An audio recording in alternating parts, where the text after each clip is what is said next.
I still remember the silence on that 30th floor, the way the air just seemed to hold its breath. It was a Tuesday morning, barely past 8 a.m., and I was being dismissed, erased, called a relic by a man who'd been CEO for all of 3 hours. My whole world, 15 years of my life, was collapsing around me. I didn't know it then, but in that very moment, that man, Nathan Thorne, wasn't just firing me. He was clearing the path. He was inadvertently signing his own termination papers. He was setting the stage for me to become CEO of Whitmore Hale Industries. Crazy, right? It took 6 months, but here I am. And looking back, it's wild to think about how it all started. My name is Ethan Thorne, and for 15 years, I walked through those revolving doors of Whitmore Hale like I belonged there. Not because I had some inflated ego, I promise. But because I'd earned every single inch of respect in that 40-story glass tower. Countless late nights, impossible deadlines, relationships built one handshake at a time. Project Director, that's what the nameplate on my office door said. Fancy title, sure. But what it didn't say was that I'd saved this company from financial ruin twice. I'd secured partnerships worth billions and knew where every skeleton was buried in every boardroom closet from coast to coast. When things went sideways, I was the guy clients called. The one who remembered their kids' names, their anniversaries, how they liked to handle negotiations. That kind of institutional knowledge? It doesn't show up on an org chart, but believe me, it's worth its weight in gold. That Tuesday morning, it started like any other. 7:45 a.m. sharp. I pushed through those doors, black coffee in one hand, a congratulatory card in the other. It was for the new CEO's first day. A professional gesture, the kind of thing you do when you've been around long enough to know that first impressions really do matter. I'd even written, "Welcome to new beginnings and continued success." Honestly, looking back, I should have just stayed home. The lobby was buzzing that morning, a weird, nervous energy. Groups of employees clustered near the security desk, whispering like kids outside the principal's office. I caught fragments as I walked past, * wonder what he's like, heard he cleaned house at his last company, hope our jobs are safe. * I just smiled at them. The same reassuring smile I'd perfected over 15 years. Everything would be fine. Change was natural. We'd weathered every transition before, we'd weather this one too. Marcus from accounting called out as I passed his desk. "Morning, Ethan. You meeting with him today?" 10:30, I replied, shifting my coffee. Right after the all-hands meeting. If I'd known those would be the last words I'd speak as an employee of Whitmore Hale, I might have chosen them more carefully. The elevator ride to the 30th floor felt different, longer somehow. Each familiar ding felt like a countdown to something I couldn't quite name. When the doors opened to the executive level, I found it transformed. Gone were the warm burgundy carpets and mahogany furniture that had been there since the company's founding. Everything was white and chrome now, sterile, like a hospital ward. Or a morgue. Nathan Thorne stood at the center of it all. And I understood immediately why people whispered his name with fear. 6'3", sharp as a surgical instrument in his charcoal designer suit, eyes like a winter storm. He was surrounded by his own people, faces I didn't recognize, bodies that moved with predatory precision. The old guard was nowhere to be seen. I approached with my card, my professional smile, extending my free hand like I'd done 1,000 times before. "Mr. Thorne, I'm Ethan Thorne, Project Director. Welcome to Whitmore Hale Industries." He looked at my hand like it was something scraped off his shoe. Then his gaze traveled up to meet mine, and I saw my fate written in that cold gray stare before he even opened his mouth. "Thorne," he said. My name came out like he was reading it off a termination list, which, I would later learn, he absolutely was. Perfect timing. The entire floor had gone silent. Every cubicle prairie dog had popped up to watch. His assistants smirked behind their tablets. Even the air conditioning seemed to hold its breath. "I've been reviewing the organizational chart," Thorne continued, loud enough for everyone to hear. Identifying redundancies, legacy hires who've grown too comfortable. People who represent the old way of doing things. My smile never wavered. 15 years in corporate America teaches you to keep your face neutral while Rome burns. I'd be happy to discuss the current project portfolio with you, sir, I said. We have several initiatives that require immediate attention. That won't be necessary. He cut me off like he was swatting a fly. Your services are no longer required. Security will escort you out. The words landed in the silence like a judge's gavel. Someone gasped. I think it was Sophia from Legal, who'd started the same year I did. The congratulatory card suddenly felt ridiculous in my hands, like bringing a gift to your own execution. I see, I said. Because what else was there to say? Asterisk, don't do this. You're making a mistake. Please, asterisk, I'd watched too many people beg in conference rooms over the years. Desperation never changed anyone's mind. It just made the humiliation worse. May I ask why? You may not. He'd already turned away, dismissing me with his body language before security even arrived. This is a new era for Whitmore Hale Industries. We need fresh perspectives, not relics from the past. Relics. 15 years of 60-hour weeks. Missed birthdays, cancelled vacations, relationships that fell apart because I was married to this company first. And I was a relic. The two security guards who approached looked apologetic. Robert and Paul, guys I'd grabbed lunch with 100 times. They didn't meet my eyes. Sir, Robert mumbled. We need to escort you to your office to collect your things. That won't be necessary, I said, surprised at how steady my voice remained. I keep my personal items in my car. It wasn't true. But I wouldn't give Thorne the satisfaction of the walk of shame. The cardboard box, the pitying looks. My dad's photo could stay in the desk drawer. The awards on the wall belonged to someone who no longer existed. I looked down at the card still clutched in my hands, to new beginnings and continued success. The irony was heavy enough to anchor a yacht. With deliberate precision, I walked to the nearest waste bin and dropped the card inside. The sound it made hitting the bottom was the only goodbye I offered. Ethan, someone whispered as security flanked me toward the elevator. Olivia Shaw, Thorne's imported assistant. She watched from her new desk, an expression I couldn't quite read. Pity? Warning? Her fingers gripped her phone like she wanted to say something, but the words died in the Arctic atmosphere Thorne had created. The elevator doors closed on 15 years of my life. Just like that. Done. Erased like a typo on a spreadsheet. In the lobby, I kept my spine straight. Didn't look back. Didn't give anyone the satisfaction of seeing me crack. Whatever I was feeling, and trust me, there was a lot, it wasn't going to show on my face. Robert walked me to my car in the parking garage. The fluorescent lights hummed overhead like a funeral march. Sorry, Ethan, he said quietly, once we were out of earshot. That was garbage. Total garbage. Guy's been here 5 minutes and thinks he knows better than everyone who built this place. I nodded once. Thanks, Robert. Appreciate it. You going to be okay? I'll figure it out, I said. Always do. The drive home was a blur. My apartment felt smaller than it had that morning. Emptier.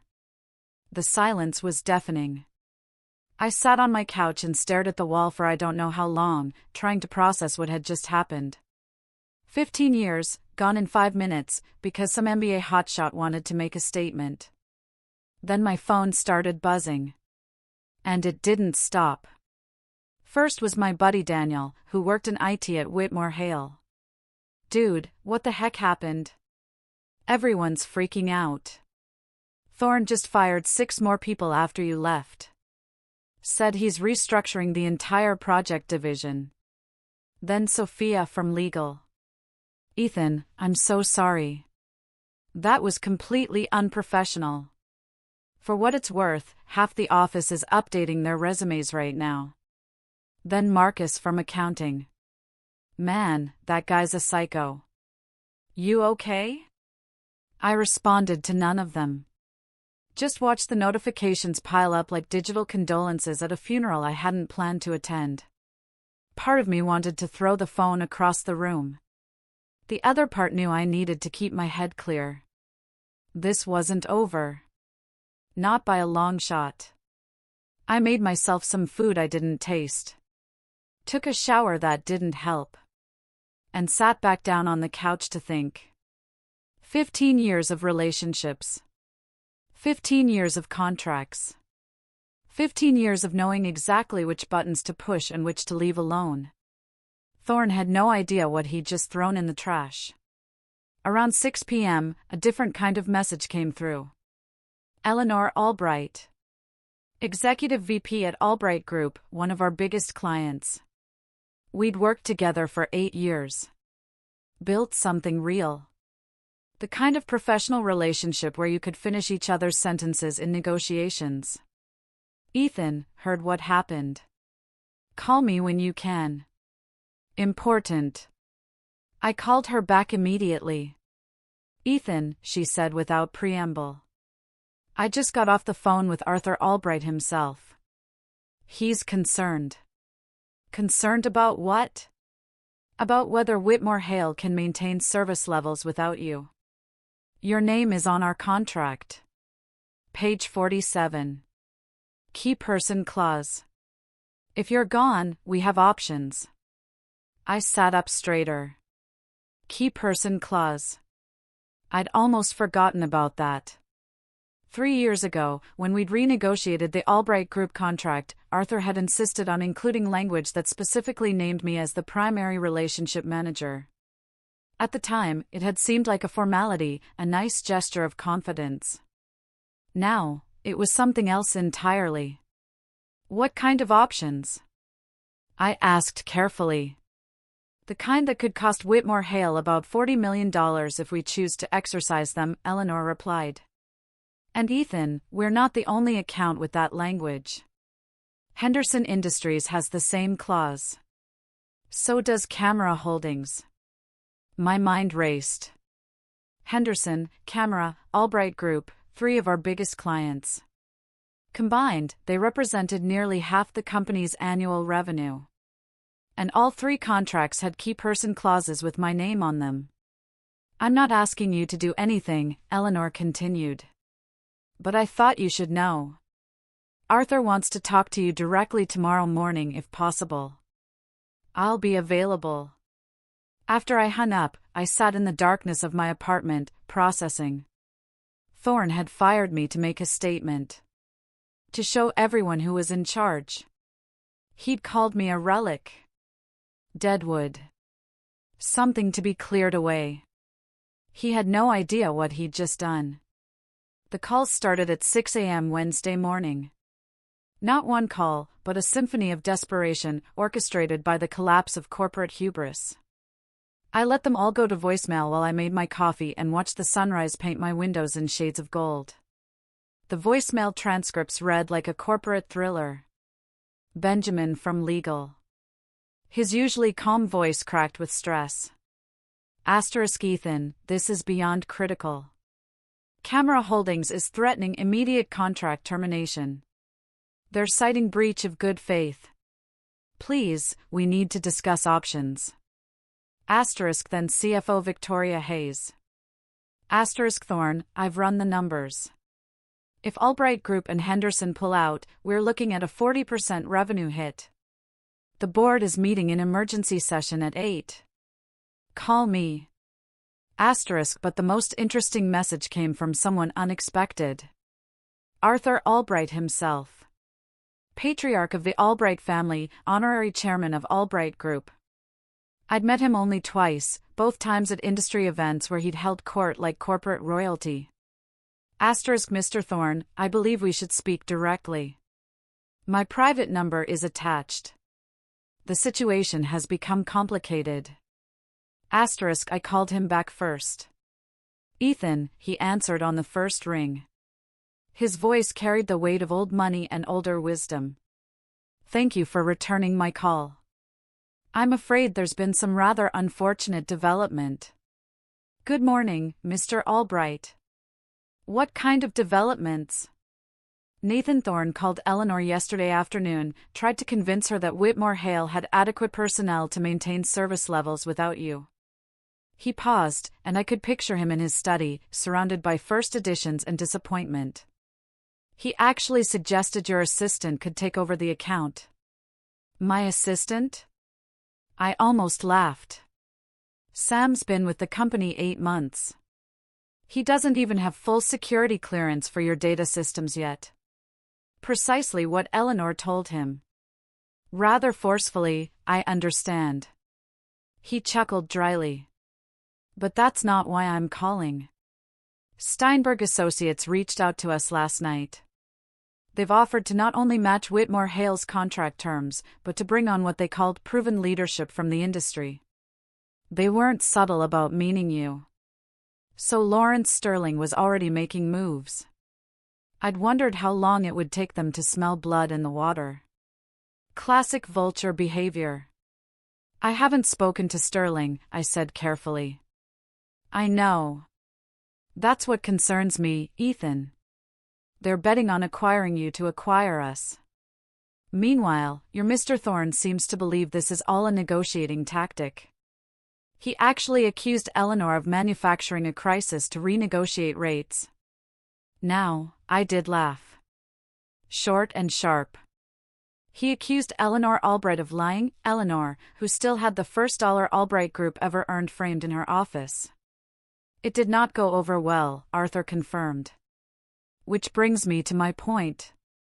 The board has given Whitmore Hale 48 hours to resolve the key person clause issue. That deadline expires tomorrow at noon. But I wanted you to know that regardless of what happens with Whitmore Hale, Albright Group values the relationship we've built with you personally. If circumstances were to change regarding your employment situation, he let the implication hang in the air like expensive cologne. One of the most prestigious firms in America was essentially offering me a blank check to bring them wherever I landed. I appreciate that, Mr. Albright. More than you know. May I offer some unsolicited advice? He asked. I've seen many young executives like Mr. Thorne. They mistake motion for progress, volume for authority. They believe that clearing the board gives them fresh moves, not realizing that in business, as in chess, you need your pieces to win. I'll keep that in mind. After we hung up, I showered and dressed with more care than I had in years. Not the armor of corporate life, those days might be over. Instead, I chose my best suit, the one I'd bought myself after closing the Camera deal 4 years ago. If Nathan Thorne wanted to negotiate with the guy he'd dismissed, he'd get me at full power. Around 9 a.m., there was a knock at my door. I opened it to find Olivia Shaw, Thorne's imported assistant, standing on my doorstep. She looked like she hadn't slept. Her usually perfect appearance was showing cracks, dark circles under her eyes, hair slightly out of place. Mr. Thorne, she said. May I come in? I stepped aside and let her enter. She stood in my living room, clutching a folder like it was a life raft. Mr. Thorne sent me. He wants to discuss terms for your return. My return? I leaned against the kitchen counter. 24 hours ago, he called me a relic. Said the company needed fresh perspectives. Things have evolved. She swallowed hard. Albright Group activated their key person clause this morning. Henderson Industries is threatening the same. Camera Holdings has already contacted their lawyers, and now, he wants you back. He's prepared to offer significant concessions. Full reinstatement, salary increase, whatever it takes to stabilize the situation. I studied her for a long moment. Olivia Shaw. Caught between power brokers, trying to survive in a game she'd never asked to play. Yesterday, she'd watched me get fired without saying a word. Today, she was here begging me to come back. My phone buzzed. Eleanor Albright again. Asterisk Sterling presenting at 2 p.m. Board wants resolution before then. Asterisk I showed Olivia the screen. See that? In a few hours, Albright Group hears Sterling's pitch. Once that happens, momentum shifts. Other clients will follow. Please, she said. Just look at the offer. The company can't survive losing all 3 contracts. Tell Mr. Thorne I'll meet with him tomorrow morning, 10 a.m. Not at Whitmore Hale. Neutral ground. The Grand Central Club, main dining room. He comes alone. No entourage, no power plays. She gathered her folder hastily, relief and fear warring on her face. Thank you. I'll tell him immediately. As I walked her to the door, she paused. Mr. Thorne, yesterday, when he fired you, I wanted to say something. We all did, but we were afraid. I know, I said quietly. That's the culture he wants to build. Fear over loyalty. Disruption over continuity. Well, he's about to learn what happens when you disrupt the wrong things. After she left, I stood in my doorway, watching her car speed down the street. Somewhere in Chicago, Nathan Thorne was learning that power was more complex than he'd imagined. That you couldn't simply walk into an ecosystem and declare yourself apex predator without understanding the food chain. My phone buzzed with a text from Eleanor. Asterisk heard you might be back in play. If not, Sterling's very interested in someone with your experience. Just saying. Asterisk for the first time in 15 years, I had leverage. Real leverage. Not just the promise of continued good service. The question now wasn't whether I'd return to Whitmore Hale. It was what price I'd extract for saving what Nathan Thorne had nearly destroyed. And whether any price could compensate for the moment when he'd looked at me like I was nothing in front of everyone who'd watched me build what he'd inherited. The answer would come tomorrow at 10 a.m. sharp, over overpriced eggs at the Grand Central Club. But first, he'd have to walk through that door, pride in hand, and ask for help from the relic he'd thrown away. I smiled, closing my blinds on the evening chaos. Sometimes the best revenge wasn't planned. Sometimes, it just required patience. While arrogant men discovered the weight of their own mistakes. The Grand Central Club at 9:50 a.m. Thursday was exactly what you'd expect. Dark wood, leather chairs that had held the weight of 1,000 power handshakes, portraits of men who'd built empires before email existed. The kind of place where deals got made over breakfast and careers got ended over lunch. I chose a table by the window, ordered coffee, and waited. Thorne arrived at 10:07 a.m. I could tell the delay was intentional. Power move number 1 in the corporate playbook. Make them wait. Show them who's in charge. But I didn't look up from my phone, where I was responding to Camera's legal team. Let him stand there in his designer suit, waiting for the attention he denied me. Mr. Thorne, he finally said, pulling out the chair across from me.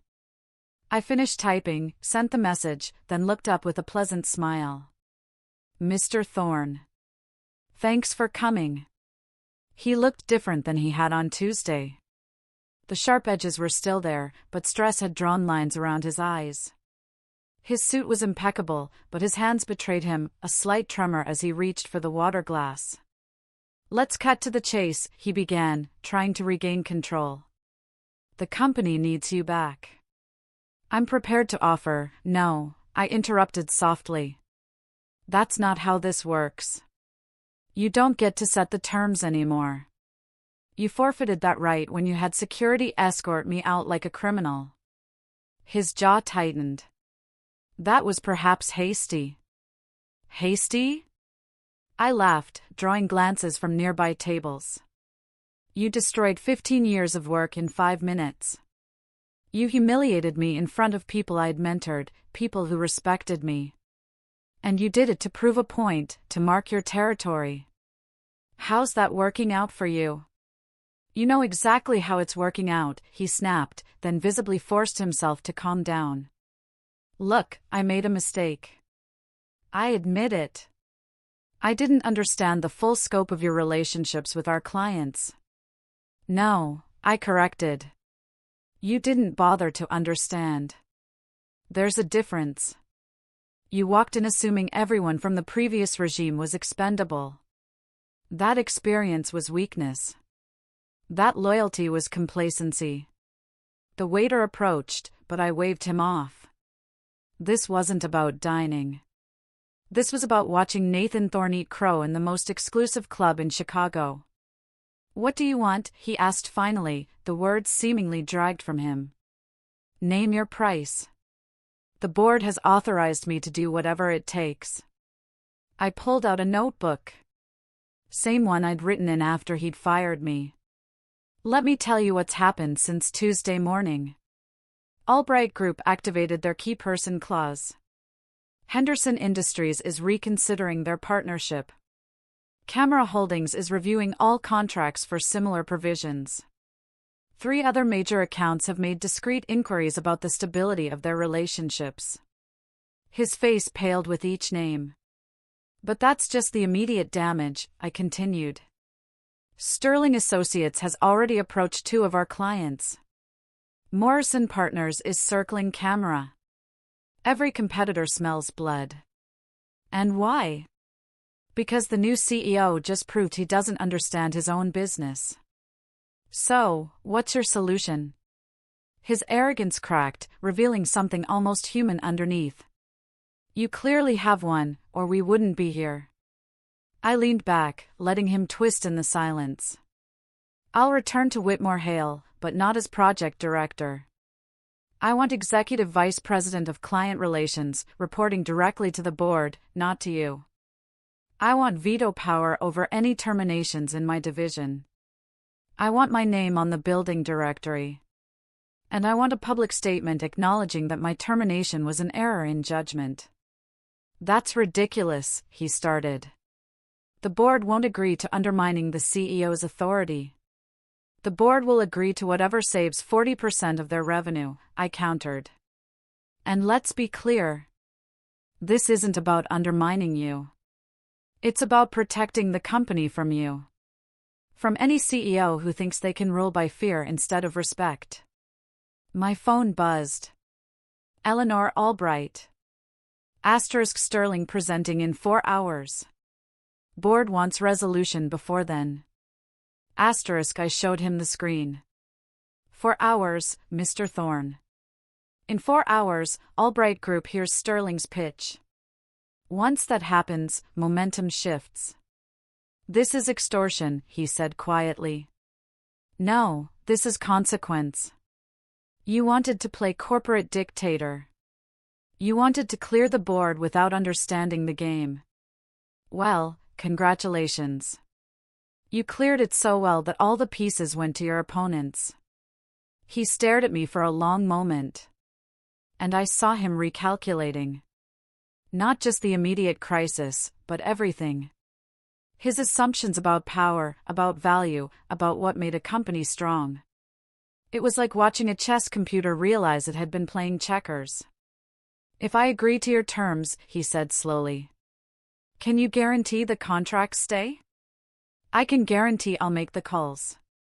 Whether they listen depends on how convincing we both are about Whitmore Hale's new commitment to stability and relationships. We? He caught the pronoun. You'd work with me after what I did? I'll work for the company I helped build, I corrected. For the people who still believe in what we created. You're just another CEO, Mr. Thorne. I've outlasted 4 of them. I'll outlast you too, if necessary. The brutality of that truth hung between us like a blade. He'd thought Tuesday was about him asserting dominance. Now he understood it had been the beginning of a lesson in what real power looked like, not the power to fire. The power to build something that firing couldn't destroy. I need to make some calls, he said finally. The board will want to discuss. You have 3 hours and 45 minutes, I reminded him. I'll be here until 11 o'clock. After that, I have a lunch appointment. I didn't mention the appointment was with Sterling's CEO. Let him wonder. As he stood to leave, something shifted in his expression. You planned this, he said. The key person clause. You knew something like this might happen. I planned for the possibility that someone might not recognize my value, I admitted. It wasn't personal. It was just good business. The same good business you should have investigated before making a dramatic gesture. He left without another word, his designer suit disappearing into the Grand Central Club's shadows. Probably already on the phone with the board, explaining why he needed to give away the store to the guy he'd called a relic 2 days ago. I signaled the waiter, finally ready for that breakfast. Ordered the eggs Benedict and a fresh pot of coffee. Whatever happened next, I'd already won. Not because I'd orchestrated some elaborate revenge, but because I'd simply been who I'd always been. Someone who understood that in business, relationships weren't soft skills. They were the only skills that mattered. The eggs were excellent. The coffee was better. And somewhere across town, Nathan Thorne was learning that lesson the hard way. The contracts came through by noon. Full reinstatement as executive vice president. Board seat in my future. Public statement acknowledging the error in judgment. Everything I'd asked for, and then some. The terms were so favorable that Benjamin from legal called to ask if I'd written them myself. But Monday morning brought something I hadn't anticipated. I walked into Whitmore Hale at 7 a.m. sharp, wearing the confidence I'd earned. My corner office on the 38th floor gleamed with fresh paint and new furniture. The nameplate reading Ethan Thorne, Executive Vice President, in letters that caught the morning light. Sam, my former assistant, now promoted to senior account manager, met me with coffee and a concerned expression. We have a problem, he said without preamble. IT found something during the weekend systems audit. There are discrepancies in the Albright Group contract files. What kind of discrepancies? Someone accessed the payment term section last Tuesday night. After your termination. The modification timestamps show changes to the fee structure. I set down my coffee carefully. Show me. In my office, Sam pulled up the file history on my monitor. There it was, 11:47 p.m. Tuesday. Someone had altered the payment schedule, inflating our fees by 15% and hiding it in subsection amendments. The digital signature showed administrator access, but the specific user ID was scrambled. Who has admin access to contract files? I asked, though I suspected the answer. C-suite executives and their designated assistants, Sam replied. Legal flagged it during the compliance review you ordered. They're quietly losing their minds. My phone rang. Benjamin from legal. Right on cue. Ethan, we need to talk. Can you come to the legal floor? Bring Sam. Tell no one else. The legal department occupied the entire 35th floor, a maze of serious people with serious expressions. This morning, those expressions had graduated to grim. Benjamin met us at the elevator with 2 other senior counsels and ushered us into a secure conference room. We found more, he said without preamble, sliding a folder across the table. 3 contracts total. Albright Group, Henderson Industries, Camera Holdings. All modified after hours on Tuesday. All showing inflated payment terms that were never agreed to. I opened the folder, scanning the evidence.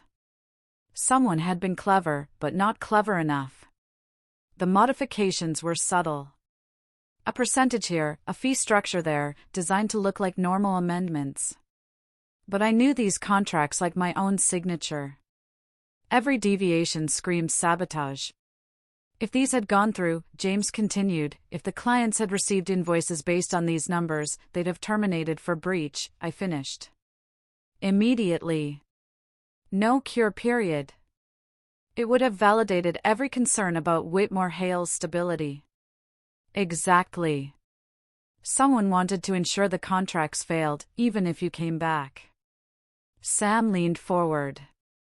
The timestamps are all from the executive floor, but not necessarily from Thorne himself. I pointed out. Anyone with access to an executive terminal could have done this. Security logs are conveniently corrupted for that time period, another lawyer added. Professional job. Someone who knew our systems. I thought back to Tuesday night. The executive floor in darkness. Who would have had access? Who would have had motive? Thorne himself seemed too obvious.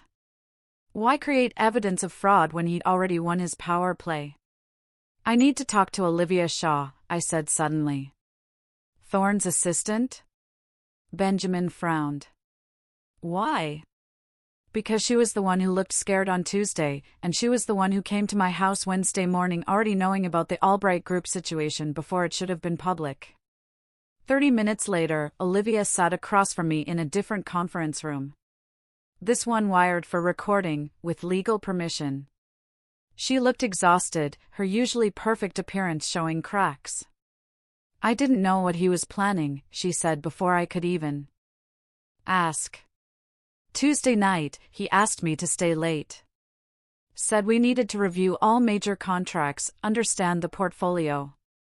I gave him my access codes because he said his weren't working yet. Who is he, Olivia? Her hands trembled. Lawrence Sterling. From Sterling Associates. He was there in Thorne's office. They were celebrating.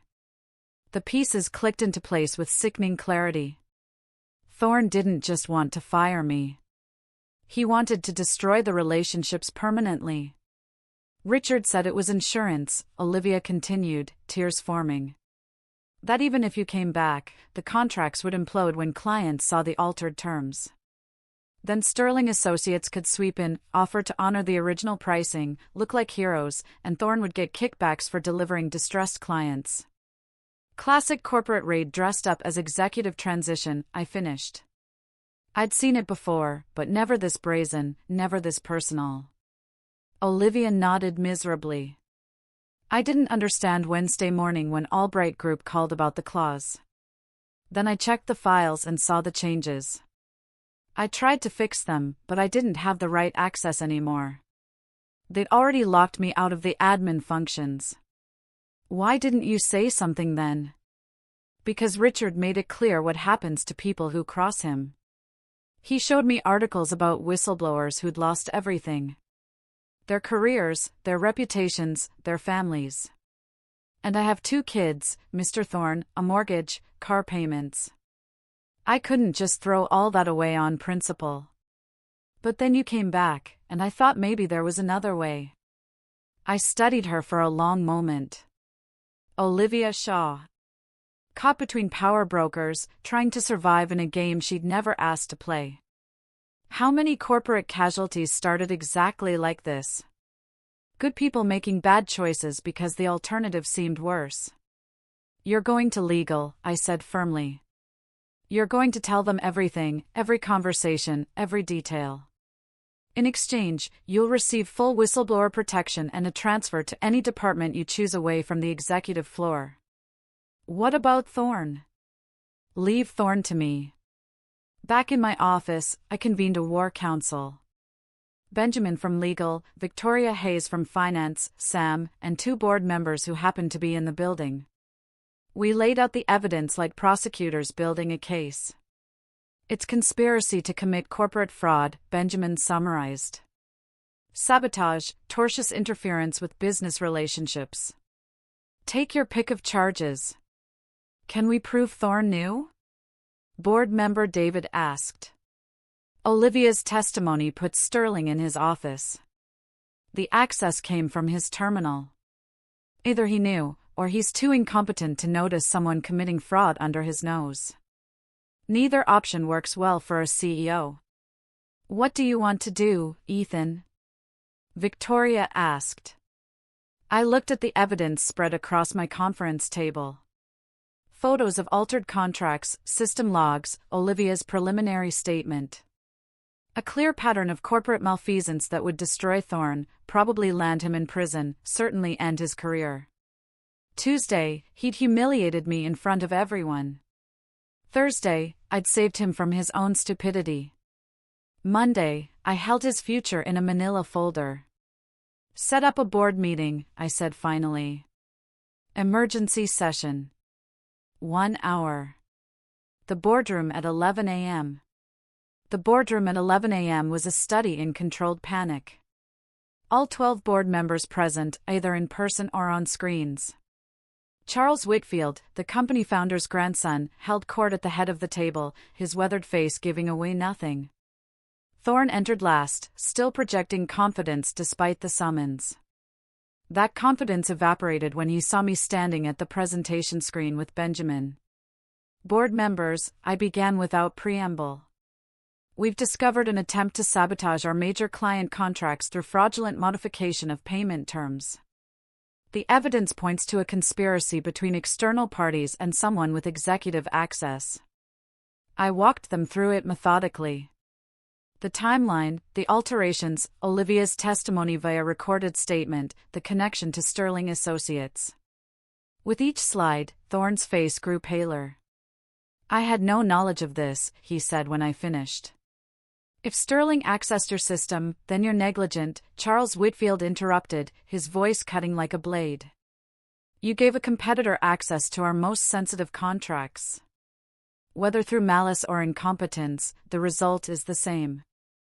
I demand an investigation. Oh, you'll get one, board member David promised. Legal, regulatory, probably criminal. The only question is whether you're still CEO while it happens. I watched Thorne realize his position. The golden boy who'd walked in Tuesday, ready to revolutionize everything, reduced to bargaining for survival by Monday. There was poetry in it, but no satisfaction. Just the weary recognition of another executive who'd confused power with wisdom. There's another option, I said quietly. Every head turned to me. Mr. Thorne resigns immediately. Full cooperation with all investigations. No golden parachute.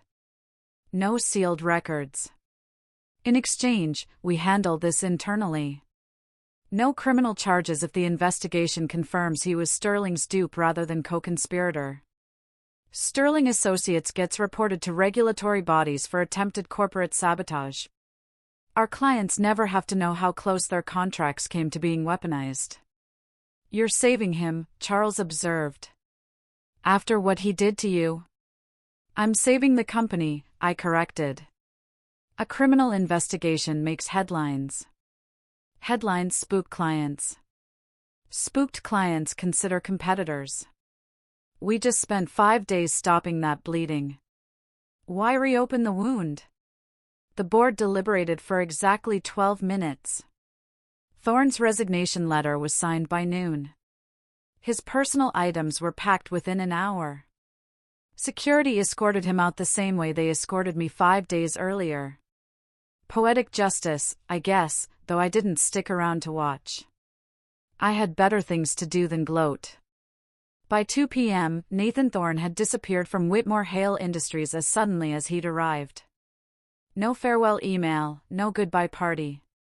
Just an empty corner office and a cautionary tale about the dangers of arrogance and the cost of underestimating the people who actually run the company.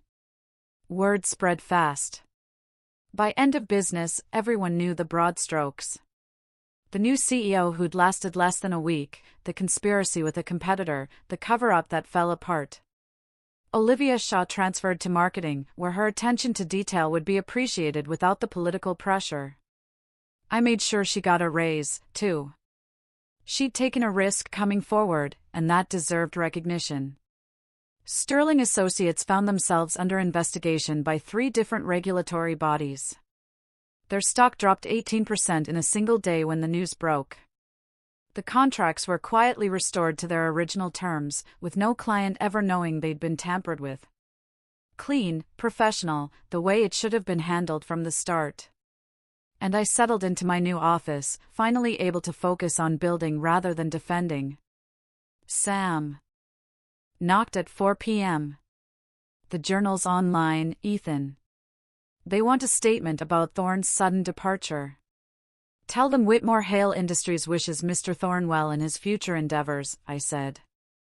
And that under new leadership, we're more committed than ever to the relationships that define our success. He grinned. New leadership meaning interim CEO? I confirmed, holding up the board resolution that had arrived an hour ago. Until they find someone permanent. Someone who understands that you can't rule through fear when your kingdom runs on trust. 6 months later, they stopped looking for a permanent CEO. The board made it official on a Thursday morning. Corner office on the 40th floor. View stretching from the Chicago River to Lake Michigan. Sam knocked. Now my chief of staff. The journal interview is in 15 minutes. They want to discuss the turnaround story. The reporter asked about Sterling Associates. I told her they were under federal investigation for corporate espionage. 3 executives had already been indicted. Their stock had dropped 42% since the scandal broke. 2 of their biggest clients had jumped ship to us. She asked about Nathan Thorne. I told her I wished him well in his future endeavors. What I didn't tell her was that he'd been blacklisted from every major firm in the industry. Word travels fast when you conspire to sabotage your own company. Last I heard, he was running some consulting gig out of his apartment, promising to help companies optimize their human capital. The irony wrote itself. After the interview, Eleanor Albright stopped by.